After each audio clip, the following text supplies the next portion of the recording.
Another pursuit, this time in Douglas County, as a carjacking ends with deputies coming under a hail of bullets. Will shrinking snowpacks lead to growing water bills in southern Colorado? What utility leaders are saying about that tonight. And one of our reporters tries to bite off more than he can chew for National Bagel Day after those in charge throw him an unexpected curveball. Always live from the heart of downtown Colorado Springs, you're watching KRDO-13 News at 10 p.m. Good evening, I'm Heather Skold. And I'm Paige Reynolds. Thanks for making us your choice for your news at 10 o'clock. We begin tonight with a look at your forecast. Still no snow or rain, but my goodness, look at the cameras right now. The winds are certainly picking up as we brace for some changes tomorrow. Yeah, this camera, Steve's Paint Supply camera, is bolted down very tight on top of our building. As you can see, it's shaking around out there. We are expecting a big temperature drop tomorrow, but the winds that are going to bring in that cold front, well, they have arrived. They also bring fire danger to the plains where moisture continues to elude us. Storm Tracker 13 forecaster Mackenzie Stafford joins us live from inside instead of on the Southwest Motors downtown deck. Mackenzie, we pulled you in last minute because otherwise we couldn't have heard you out there. I mean, I might have been blown off the downtown deck if I was standing outside, you guys. It is breezy out there right now. It's all part of this windy cold front that we're tracking moving in tonight into tomorrow. So you can see it's already very breezy out there, like we just showed you on this camera. Bolted down very well, but still that gust is pushing it left and right. So it's about 37 degrees right now here in Colorado Springs. I'll get off that graphic so you don't get any motion sickness with the shaking there. But right now, 37 degrees in Colorado Springs, 38 in Pueblo, 30s also out to the eastern plains. But look, this is really that big story here. These wind gusts, look at this. 60-mile-per-hour gusts, that's what we're seeing right now in Colorado Springs. So this actually just moved down from Denver. We just saw the cold front move in near the DIA, the Denver International Airport there.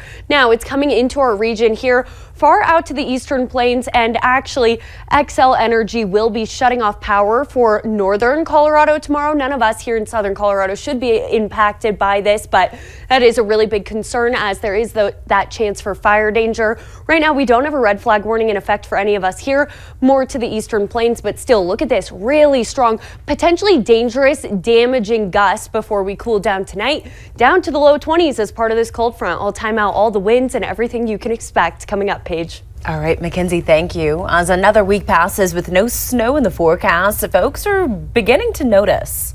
Colorado snowpack totals are at some of the lowest levels on record right now. But if you're worried that this could all translate into higher water bills later this year, take heart. Utility companies have been playing the long game. A spokesperson from Colorado Springs Utilities tells us they plan far ahead for years like this, and they have enough surplus on hand to keep us covered for another 3 years. All that said, there are still concerns for this year. Right now, the areas of snowpack we rely on for storage capacity are at just 56% of normal for this time of year. And CSU says if levels don't increase dramatically this winter, we'll see mountain runoff beginning sooner than it should, worsening drought conditions and leading to more fire risk. Well, now to new video tonight where crews in Colorado Springs were called out to a fire inside a pair of warehouses downtown. The initial call led them to the Piano Warehouse on South Sierra Madre and West Cucharas. It's early in the investigation, but right now it looks like a possible outside fire that spread inside to a pair of buildings. The good news, they're both currently unoccupied, but the bad news for the owners, both sustained heavy smoke and fire damage, and one, the Piano Warehouse, may be deemed unsafe to inhabit. No reports of injuries tonight, and a full investigation is now underway. A police chase in Colorado Springs ended with a suspect jumping into Prospect Lake at Memorial Park today. Bystanders catching the crazy moment on camera. Take a look at this. They gonna get you anyway. They gonna get you. Police were trying to contact two men who had been driving their motorcycles in an erratic manner, including one dirt bike that had no tags on it. The riders stopped at Memorial Park, but as officers tried to approach, one of the men ran out and into the water. Officers observed what they believed to be a firearm on him, and then he jumped in the lake came back outside the lake without the firearm. Officers called in the fire department dive team, which was able to find the 9mm pistol the suspect had tried to ditch. He was booked into the El Paso County Jail for obstructing traffic violations and unlawful possession of a gun by a previous offender. In Douglas County, a police camera video captures the moments a carjacking suspect crashed into police cruisers while trying to escape. The video picks up at the end of the pursuit. Deputies say they were trying to arrest an armed carjacking suspect when he opened fire at deputies and rammed them with his car. Rick's out. Stand by, stand by.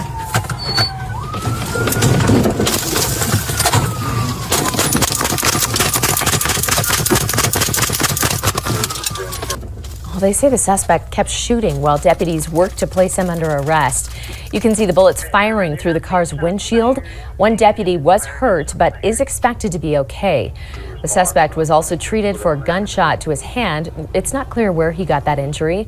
The suspect was booked on multiple felony charges, including attempted murder of a peace officer. New at 10 tonight, the 4th Judicial District has handed down its findings after a deadly police shooting that happened in downtown Colorado Springs. You may recall this video from March 31st of last year.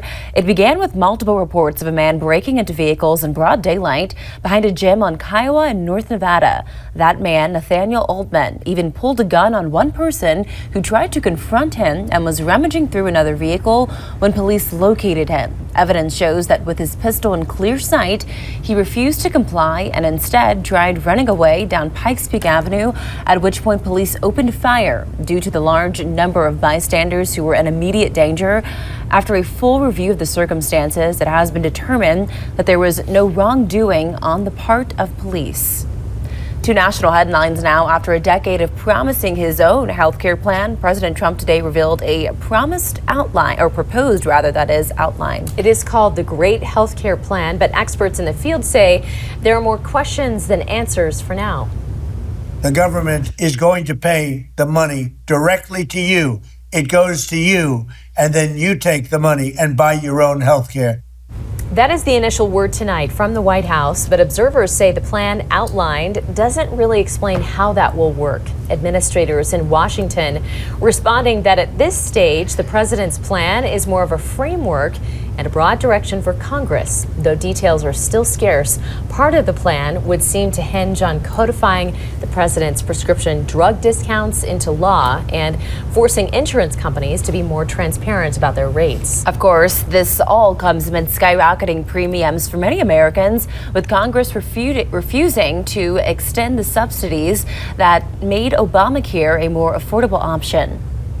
Tonight, we are learning why several streets in a historic Pueblo neighborhood have gone so long without many major improvements. It turns out it's all contingent on a pending apartment complex project.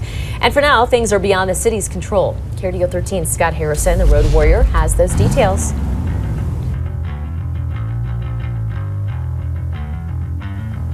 Here along Pearl Street, which is the main street through this Pueblo neighborhood, there's only a handful of homes and at least 2 vacant parcels.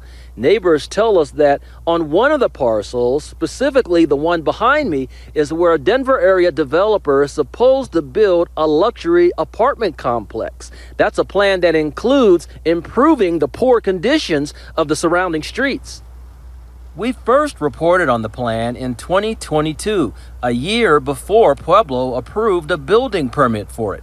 The proposal is called The Bluffs, a 6-floor, 98-unit complex offering views of the downtown skyline, Whitewater Park, and the colorful murals on the Arkansas River levee. The complex was supposed to have been built by now. Meanwhile, street conditions continue to worsen. There are few sidewalks or curbs, different types of rough pavement, and numerous potholes. But a city crew filled some of them this week. Would like for this to be a nicer area for my neighborhood. Rosemary Morrow contacted us about the situation. She says that the streets haven't improved in the 15 years she's lived here. In Pueblo, I'm the road warrior, Scott Harrison, for KRDO-13. If you want the Road Warrior to dig into a problem near you, ask Scott by emailing roadwarrior@krdo.com. Driven by Phil Long Ford of Chapel Hills. All right, just 2 more sleeps until the Broncos take on the Bills. And Rob, really everything is on the line. Yeah, everything is. You got to win or the season is over. Yeah. Not that I'm saying that the season's going to be over on Saturday. No, clarify. Not saying You're that. a Broncos fan. Right. The Denver Broncos have a great shot of beating the Bills. And if they play the brand of football that we've seen all season, there's no reason why they can't win this game. Yeah, so we're going to hear from them. Nail biter, you're saying? I think it'll be a close game. Okay. Plus, what happens when you agree to embark on an eating contest involving a 5-pound bagel, but it turns out to be double the weight? Yeah, our Bradley Davis finds out the hard way. I'm just blown away every time I see it. It's huge. Yeah, oh my goodness. What's also pretty blowing away, Mackenzie, is things outside. These winds are, can we say damaging? Yes, yeah. 60-mile-per-hour gusts can be damaging. Look at this live look outside right now. Our overhead door camera at Powers in Palmer Park. You can see that camera shaking here and there. More wind to come, bringing this cold front our way. Details coming up.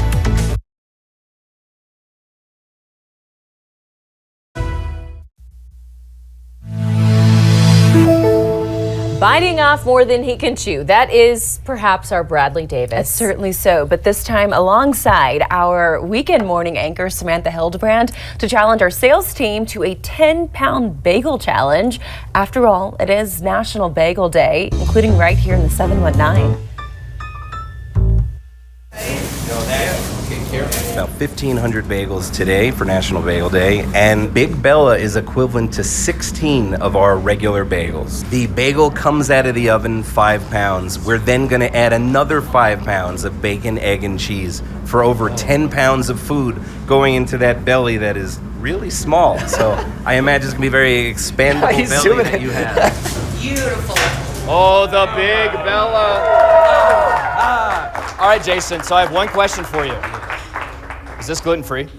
That is gluten-full. Meet the teams. We're some heavy hitters. We're ready for this. And I was just told I'm the only girl that's participating in this, so this should be very interesting. But I came here hungry. I didn't eat breakfast like you told me. So I'm excited. Let's do this. You're about to watch a lot of very questionable choices. In 3, 2, 1, eat. Let's go. Anything like that? I'm fine. Anyone else feel it in their legs? No? Just me? No. Your mom would be so proud of you. We're past hunger and we're, I'd say, deep into regret at this point. Eat, chew, swallow. Eat, chew, swallow. The 719, it is a bagel eating contest. Looks like Bradley's slowing down and struggling a bit. The look he just gave the camera. Yeah. I'm having the time of my life, guys. Got the Bradley bagel bread sweats. I say officially, let's say the heavy hitters have taken this at this point. What was the hardest part? With the cheese, man. The cheese. Yeah, the cheese. Maybe the bacon. Everything sticks to your molars. Hey, we gave it our best, but we were simply at our sesame. At Bella Bagels in the 719. I'm Bradley Davis. Wait, do that one more time. Back to you guys. They certainly tried. So much food. Whoa. And bagels are so dense, yes, too. You mentioned that. They're just sleeping the rest of the night. Our producer Jamal mentioned, though, you watch those actual guys who eat all that food for a living. Oh, yeah. For challenges, and so it kind of made you guys not look that strong. Yeah. That's okay. Weak. But they tried. It's okay. We'll be right back. Welcome back. Good evening, everyone. We are tracking out this windy cold front, so you really want to be prepared. If you have anything outside right now, you might want to run outside and tie it down, bring your trash cans in because these winds are gusting. It's this polar jet stream that's bringing in these cooler temperatures down to southern Colorado. It's also going to bring some chances for a wind chill tomorrow. So look at this cold air coming down to Colorado Springs. We won't be below 0 degrees like we're seeing in some areas, but still it will cause temperatures to feel much cooler. Now I wanted to give you a quick look at this because these are the wind gusts right now. So we can see we are gusting up to 57 miles per hour here in Colorado Springs. So these are not sustained winds, these are gusts. So it's kind of a quick breeze in and out. But still, it's very strong, potentially damaging. This could even cause high-profile vehicles to topple over. So if you're going on a long drive tonight, be very cautious of that. And we are seeing this cold front push down into Pueblo as their winds are starting to pick up as well. Now, tonight, this will bring us our cooler temperatures. So we'll actually get down to the 20s, low 20s along the I-25 corridor for most of us. It's a sign of what's to come because tomorrow we'll be back to those seasonal temperatures. So you can see we have a high of 44 in Colorado Springs tomorrow, 45 in Pueblo, and those mid-40s continue out to the eastern plains. So it's going to be very nice, but also it does bring in this chance for this fire danger. So I wanted to just show you this.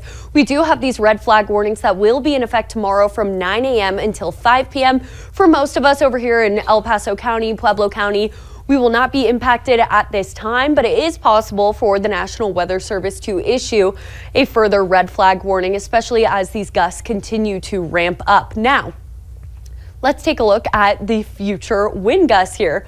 Oh, well, hello. Sorry about that. We were a little mixed up. Okay, going into tomorrow morning, we're seeing this really start to pick up right around 5:30. So 29-mile-per-hour gusts, not quite as strong as we're seeing at this hour tonight, but still, for your commute into work tomorrow morning, you might want to be cautious of that. Now, look at this. This is where we're really going to see these winds ramp up tomorrow by about noon. This is where that concern is for the fire danger here in the eastern plains. And then still, we're picking up those winds as well. Those gusts, 35 miles per hour in Colorado Springs, and then by your drive home, still pretty gusty, even picking up more so in Pueblo with 20-mile-per-hour gusts.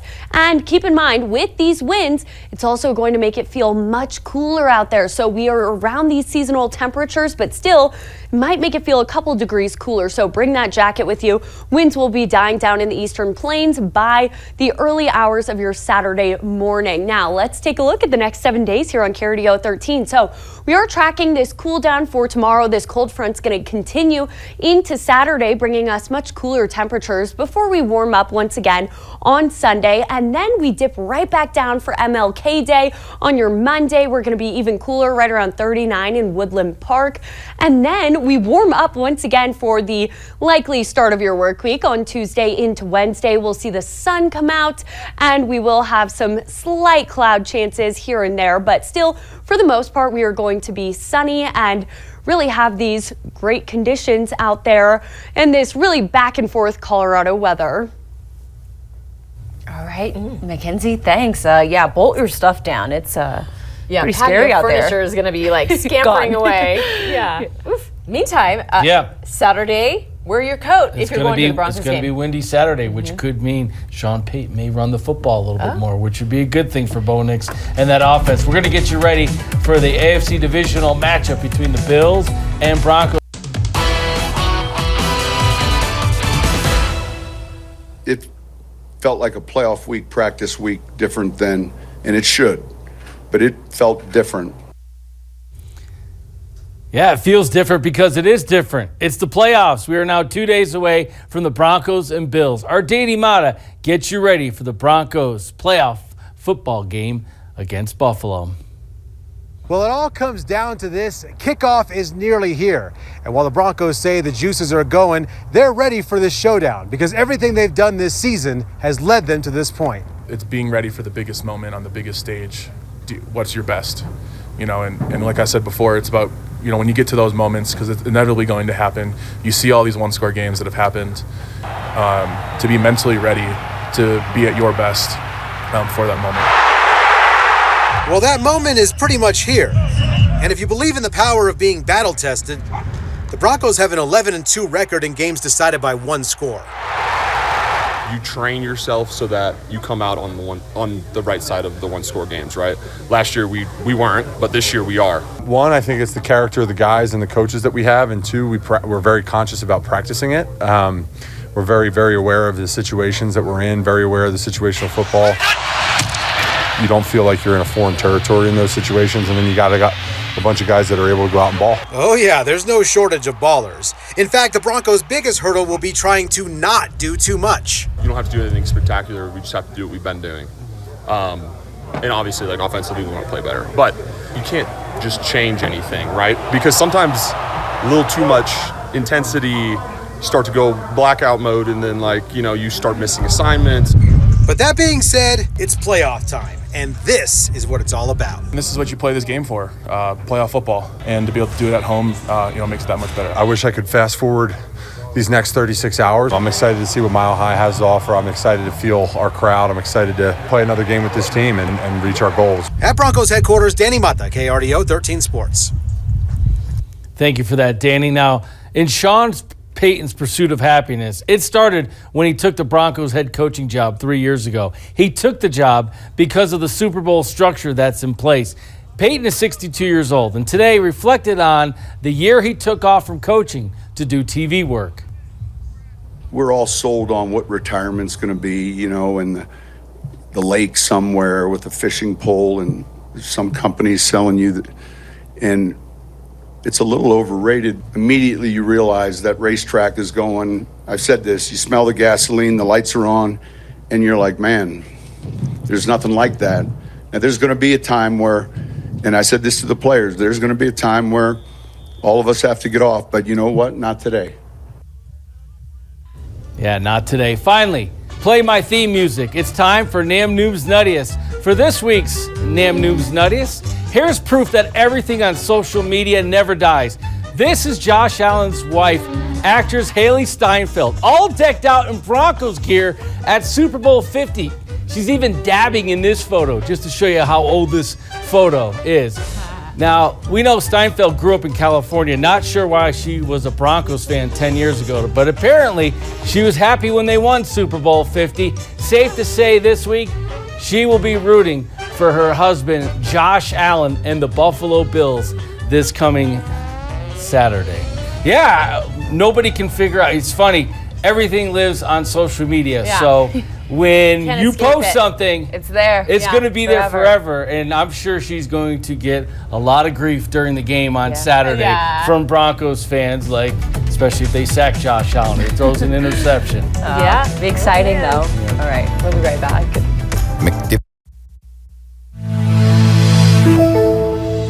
Hey, the Good Morning Colorado team likes to have some good fun this morning. Sure showed that with their bagel challenge we brought to you a little bit ago. They're always having a good time though. Join them at 6 a.m. for your headlines and your latest forecast, plus obviously some fun. Absolutely. You absolutely want to tune in for that forecast because look at this. These wind gusts are starting to bring this cold front in our direction to our region here. You can see we're gusting at 57 miles per hour right now in Colorado Springs.